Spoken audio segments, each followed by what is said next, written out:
नमस्कार, आपण पाहता पोलीस टाइम्स न्यूज। प्रेयन्स कॉलनी येथील काटोल नाका चौकाजवळ रोडच्या कडेला तब्बल 9 फुटाचा लांबीचा जखमी अजगर आढळून आला।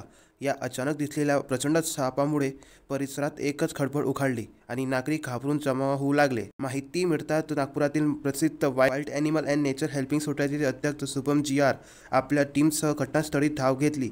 त्यांनी धैर्याने आणि कौशल्याने जखमी अजगराचे प्राण वाचवून त्याला सुरक्षितरित्याने रेस्क्यू केले आणि त्यानंतर जंगलात सोडले। शुभम जी.आर. यांनी नागरिकांना आवाहन केले की प्राणी व पक्ष्यांचा अत्याचार करू नये। बोलू शकत नाही पण तसेच निसर्गाचा महत्त्वाचा भाग आहे, त्यांना त्याच्या नैसर्गिक निवासस्थानासाठी मोकळं जीवन मिळणं आवश्यक आहे। हा अजगर इंडियन रॉक पायथन म्हणून ओळखला जातो। आता ठळक बातमीसाठी पाहत राहा पोलीस टाइम्स न्यूज।